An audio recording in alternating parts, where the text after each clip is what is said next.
नमस्कार दोस्तों, स्वागत है आपका आकाश जीएस एकेडमी में। दोस्तों, उत्तर प्रदेश जीके की सीरीज में हम लोगों ने अब तक क्या क्या पढ़ लिया है देख लेते हैं। दोस्तों, सबसे पहले तो हम लोगों ने उत्तर प्रदेश एक सामान्य परिचय देखा, उत्तर प्रदेश का पूरा सामान्य परिचय देखा। उसके बाद उत्तर प्रदेश का भूगोल की सीरीज दोस्तों अब चल रही है। इसमें हम लोगों ने क्या क्या पढ़ा है दोस्तों? भौतिक संरचना एवं जलवायु देख लिया है विस्तार से। नदी तंत्रों को देख लिया है। नदी घाटी परियोजनाओं को दोस्तों हम लोगों ने विस्तार से पढ़ा है। उसके बाद पेयजल परियोजनाओं को कवर किया है और फिर प्रमुख झीलें, ताल एवं कुंड को देखा। और रामसर स्थल को दोस्तों हम लोगों ने 2026 के डेटा के साथ में पढ़ लिया है। उसके बाद दोस्तों हम लोगों ने मिट्टी, कृषि एवं पशुपालन को देखा। आज दोस्तों बात करेंगे राष्ट्रीय उद्यान एवं अभ्यारण्य की। तो बिना देर किए दोस्तों चलिए लेक्चर को शुरू करते हैं।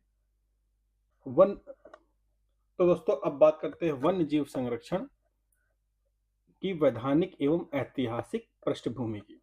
दोस्तों, देश का प्रथम वन्यजीव परिरक्षण संगठन 1956 में उत्तर प्रदेश में स्थापित हुआ था। उसके बाद संवैधानिक स्थिति क्या है देख लेते हैं दोस्तों। 42वें संविधान संशोधन अधिनियम 1976 के द्वारा वन्य एवं वन्य जीव को संवर्धित सूची में शामिल किया गया है। इसे दोस्तों हम लोगों ने पिछले लेक्चर में भी देखा था। सर्वोच्च संस्था दोस्तों देख लेते हैं कौन सी है। भारतीय वन्य जीव बोर्ड, ये जो है दोस्तों, इसकी वन्य जीव संरक्षण के लिए भारतीय वन्य जीव बोर्ड सर्वोच्च संस्था है और जिसका अध्यक्ष दोस्तों भारत का प्रधानमंत्री होता है। ऐतिहासिक तथ्य देख लेते हैं दोस्तों। 1935 में देहरादून तत्कालीन यूपी, यानी कि जब देहरादून यूपी में था तब जो है दोस्तों 1935 में मोतीचूर वन्य जीव विहार बना था और जिसका नाम दोस्तों वर्तमान में राजाजी नेशनल पार्क है और ये अब उत्तराखंड में दोस्तों स्थित है। वन्य जीव सुरक्षा सप्ताह दोस्तों 1 से 7 अक्टूबर के बीच मनाया जाता है प्रतिवर्ष।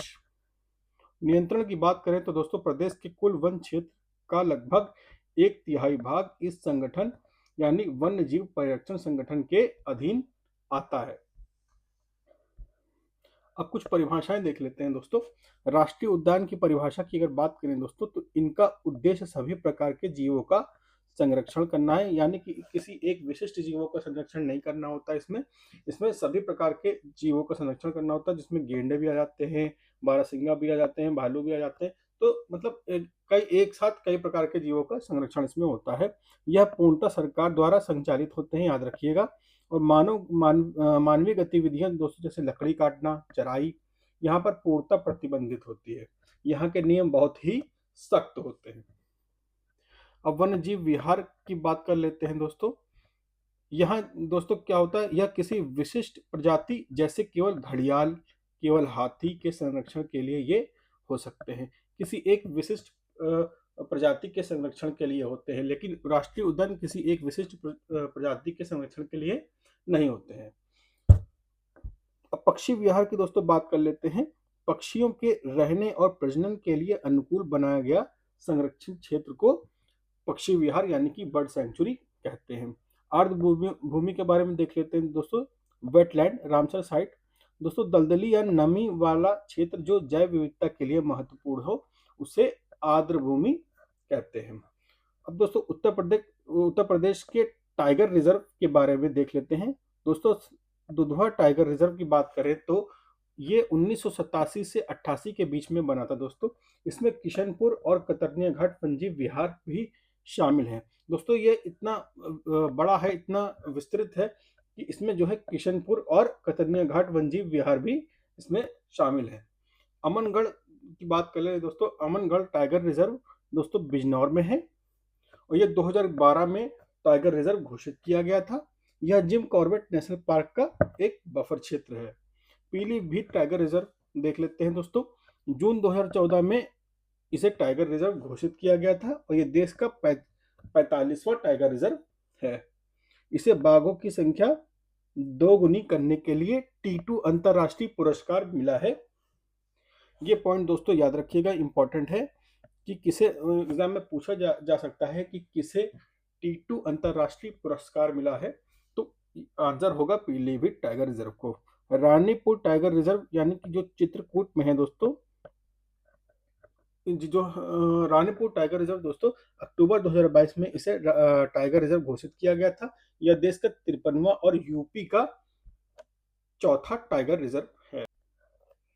अब दोस्तों देख लेते हैं दुधवा राष्ट्रीय उद्यान के बारे में, जो कि यूपी का एकमात्र नेशनल पार्क है। याद रखिएगा, मोस्ट इंपॉर्टेंट क्वेश्चन बनता है, यूपी का एकमात्र नेशनल पार्क कौन सा है, एग्जाम में आ सकता है। तो आंसर लगाइएगा दुधवा राष्ट्रीय उद्यान पर। देख लेते हैं कहाँ पर है दोस्तों। ये लखीमपुर खीरी एवं पीलीभीत में है, जो भारत और नेपाल की सीमा पर स्थित है। क्षेत्रफल की बात करें दोस्तों तो 490.29 वर्ग किलोमीटर इसका क्षेत्रफल है। और इतिहास की बात करें दोस्तों तो 1968 में ये पशु विहार बना था। जब ये बनाया गया था दोस्तों 1968 में, तो पशु पशु विहार के नाम से बनाया गया था, लेकिन उसको 1977 में राष्ट्रीय उद्यान का दर्जा दे दिया गया। ये डेट याद रखिएगा दोस्तों, ये डेट बहुत इंपॉर्टेंट है, एग्जाम में पूछी गई है कि दुधवा राष्ट्रीय उद्यान को राष्ट्रीय उद्यान का दर्जा कब मिला था, तो 1977 में। तो मुख्य जीव कौन कौन से दोस्तों इसमें है, बाघ और बारहसिंघा का संरक्षण यहाँ मुख्य रूप से होता है। दो जीव कौन कौन से, बाघ और बारहसिंघा।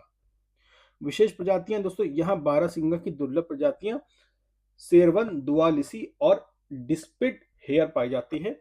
और 1987 में दोस्तों इसे टाइगर प्रोजेक्ट घोषित किया। ये भी डेट याद रखिएगा, ये भी वर्ष बहुत ही महत्वपूर्ण है, एग्जाम में आ चुका है और आगे भी आने की पूरी पूरी संभावनाएं हैं। राज्य के वन जीव विहार यानी कि वाइल्ड लाइफ सेंचुरीज के बारे में दोस्तों महत्वपूर्ण तथ्यों को देख लेते हैं क्या क्या है। राज्य सरकार द्वारा सर्वप्रथम 1956 में वन्य प्राणियों के संरक्षण यानी प्रोटेक्शन एवं संवर्धन के लिए प्रदेश में वन्य जीव परिरक्षण संगठन यानी वाइल्ड लाइफ प्रिजर्वेशन ऑर्गेनाइजेशन की स्थापना की गई थी। और इस संगठन द्वारा स्थापित मुख्य वन्य जीव विहार निम्नलिखित है। कितने हैं दोस्तों, कुल 11 वन्यजीव विहार हैं। सबसे पुराना कौन सा है दोस्तों, चंद्रप्रभा वन्यजीव विहार, जो कि चंदौली में है। दोस्तों कहां पर है चंद्रप्रभा वन्यजीव विहार, चंदौली में है, याद रखिएगा। और 1957 में इसे बनाया गया था और सबसे पुराना है, ये फैक्ट याद रखिएगा, एग्जाम में पूछा गया है कई बार कि सबसे पुराना वन्यजीव विहार कौन सा है, तो है चंद्रप्रभा, जो कि चंदौली में स्थित है। सबसे बड़ा वन्यजीव विहार दोस्तों हस्तिनापुर वन्यजीव विहार है, जो कि मेरठ, बिजनौर और हापुड़ में है। और इसकी जो कुल जो इसका जो विस्तार है दोस्तों 2073 वर्ग किलोमीटर में इसका विस्तार है। और सबसे छोटा वन्यजीव विहार दोस्तों महावीर स्वामी वन्यजीव विहार है, जो कि ये ललितपुर में स्थित है। और कछुआ वन्यजीव विहार दोस्तों वाराणसी में 7 किलोमीटर गंगा प्रवाह क्षेत्र में ये फैला हुआ है। यह दूसरा सबसे छोटा है, याद रखिएगा दोस्तों। कहाँ पर है ये कछुआ वन्यजीव विहार, वाराणसी में है। एक जानकारी मैं आपको दे दूं कि ये जो सबसे पुराना, सबसे बड़ा, सबसे छोटा है दोस्तों, इन्हें जरूर याद करिएगा। यहाँ से क्वेश्चन एग्जाम में बार बार रिपीट होता है कि कौन सा सबसे पुराना है तो चंद्रप्रभा आंसर होगा, कौन सा सबसे बड़ा है तो हस्तिनापुर वन्यजीव विहार होगा, और कौन सा सबसे छोटा है तो महावीर स्वामी वन्यजीव विहार होगा। और इनका जो है जिला भी याद रखिएगा, कौन कौन से जिले में है। राष्ट्रीय चंबल वन्यजीव विहार की बात करें दोस्तों, ये आगरा और इटावा में है। यह यूपी, एमपी और राजस्थान की संयुक्त परियोजना है। यह दोस्तों घड़ियाल हेतु प्रसिद्ध है। अब बात कर लेते हैं दोस्तों राज्य के पक्षी विहार की यानी कि बर्ड सेंचुरीज की। दोस्तों पक्षियों के संरक्षण यानी प्रोटेक्शन एवं संवर्धन यानी प्रमोशन हेतु प्रदेश में अनेक पक्षी विहारों की स्थापना की गई है। प्रदेश के प्रमुख पक्षी विहार निम्नलिखित हैं। चलिए देख लेते हैं कौन कौन से हैं, कितने हैं पहले तो देखते हैं। टोटल दोस्तों 15 है। और सबसे पुराना पक्षी विहार दोस्तों नवाबगंज पक्षी विहार है, जो कि उन्नाव में है और 1984 में ये बना था। इसका नया नाम दोस्तों नया नाम दोस्तों है शहीद चंद्रशेखर आजाद पक्षी विहार, यानी कि इसे वर्तमान में शहीद चंद्रशेखर आजाद पक्षी विहार के नाम से जाना जाता है। सबसे बड़ा पक्षी विहार दोस्तों लाख बहोसी पक्षी विहार है, जो कि कन्नौज में स्थित है। याद रखिएगा, सबसे बड़ा पूछेगा, सबसे छोटा पूछेगा, उसके बाद ये कौन सा है, लाख बहोसी कहाँ पर है, कन्नौज में है। ये 3 फैक्ट तो याद रखना है, कौन सा सबसे बड़ा, कौन सा सबसे छोटा, कहाँ पर स्थित है, किस जिले में स्थित है, ये याद रखिएगा। सबसे छोटा जो है दोस्तों पटना पक्षी विहार है और ये एटा में है। याद रखिएगा दोस्तों पटना पक्षी विहार नाम जो है पटना से है, तो इसका मतलब ये नहीं कि आप जाकर के वहां पर बिहार लगा दें। बिहार जो लगाएंगे तो हो जाएगा आपका आंसर गलत। याद रखिएगा, ये पटना पक्षी विहार जो है उत्तर प्रदेश के एटा जिले में है और सबसे छोटा है। शेखा झील पक्षी विहार अलीगढ़ में है, नवीनतम और बहुत छोटा। सुरहताल पक्षी विहार की बात करें तो दोस्तों ये बलिया में है। ये क्वेश्चन कई बार आ चुका है कि सुरहताल पक्षी विहार कहाँ पर है, तो दोस्तों ये है बलिया में। इसका नया नाम जान लेते हैं दोस्तों, लोक नायक जयप्रकाश नारायण पक्षी विहार है। दोस्तों ये क्वेश्चन बहुत बार आ चुका है कि सुरहताल पक्षी विहार कहाँ पर है, बलिया में है। तो अब इसमें से ये क्वेश्चन बनने की संभावना है कि इसका नया नाम क्या है। तो इस पे जो है दोस्तों ध्यान दीजिएगा, ये पूछा जा सकता है कि सुरहताल पक्षी विहार का नया नाम क्या है, तो लोक नायक जयप्रकाश नारायण पक्षी विहार है। चांडी पक्षी विहार दोस्तों कहाँ पर है, यह है जो दोस्तों हरदोई में।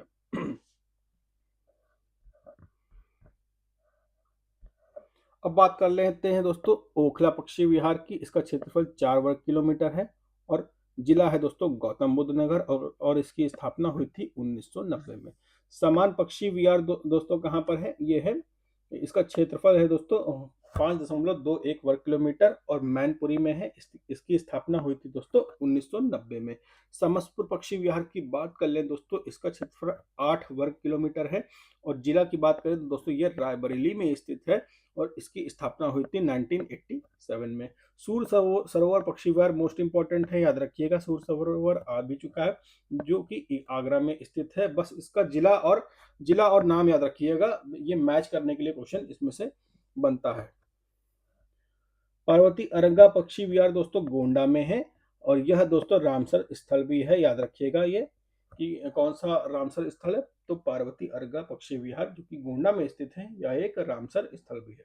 बखीरा पक्षी विहार दोस्तों कहाँ पे है, संत रविदास नगर में है, ये भी याद रखिएगा, मोस्ट इंपॉर्टेंट क्वेश्चन है ये। अब एलिफेंट रिजर्व एवं अन्य संरक्षण केंद्र के बारे में दोस्तों देख लेते हैं। तो दोस्तों प्रोजेक्ट एलिफेंट की अगर बात करें तो हाथियों के संरक्षण के लिए प्रदेश में यह केंद्र सरकार के द्वारा 1992 से यह योजना चलाई जाती है। इसका मतलब है दोस्तों प्रोजेक्ट एलिफेंट जब भी आएगा तो आपके मन में आएगा कि ये 1992 से यह योजना केंद्र सरकार के द्वारा शुरू हुई है। टाइगर प्रोटेक्शन फोर्स दोस्तों दुधवा टाइगर रिजर्व के लिए केंद्र की सहायता से 112 सदस्यीय टाइगर प्रोटेक्शन फोर्स का गठन किया गया है, याद रखिएगा, केंद्र सरकार की सहायता से किया गया है, इसे भी याद रखिएगा। प्रथम एलिफेंट रिजर्व दोस्तों सहारनपुर व बिजनौर में है 2009 से। द्वितीय तराई हाथी रिजर्व कहाँ पर है, दिसंबर 2022 में लखीमपुर खीरी और पीलीभीत क्षेत्र में इसकी स्थापना हुई थी। मयूर यानी कि मोर संरक्षण केंद्र की बात कर रहे हैं तो दोस्तों यह है वृंदावन मथुरा में और भालू रेस्क्यू सेंटर आगरा में है, याद रखिएगा। और जटायु गिद्ध संरक्षण केंद्र भारी बैसी महाराजगंज में है। ये मोस्ट इंपॉर्टेंट क्वेश्चन है दोस्तों, ये एग्जाम में पूछा गया है और आगे भी आने की संभावना है, इसे ध्यान रखिएगा।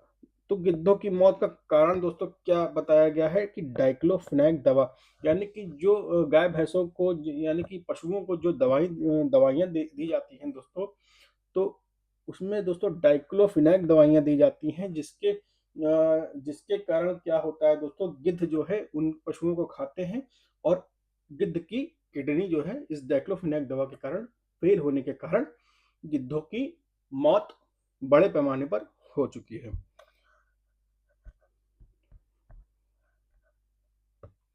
Integrated development of life habitats, यानी प्रदेश के सभी वन्य जीव विहारों के विकास के लिए केंद्र सरकार के द्वारा 2002 से 2003 से यह योजना चलाई जा रही है। कौन सी योजना चलाई जा रही है दोस्तों, integrated development of life habitats की। प्रदेश के सभी पक्षी विहारों को भी इस योजना में शामिल कर लिया गया है, याद रखिएगा, इंपॉर्टेंट है। गंगा डॉल्फिन की बात करें दोस्तों तो अक्टूबर 2023 में प्रदेश का राज्य जलीय जीव घोषित हुआ था। कब हुआ था, अक्टूबर 2023 में गंगा डॉल्फिन को प्रदेश का राज्य का जलीय जीव घोषित किया गया।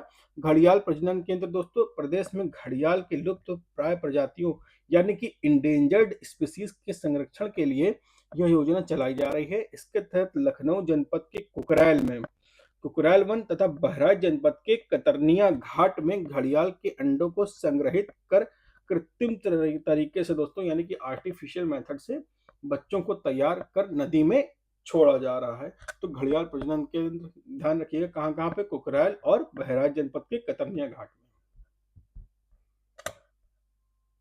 महत्वपूर्ण योजनाएं एवं विविध तथ्य देख लेते हैं दोस्तों।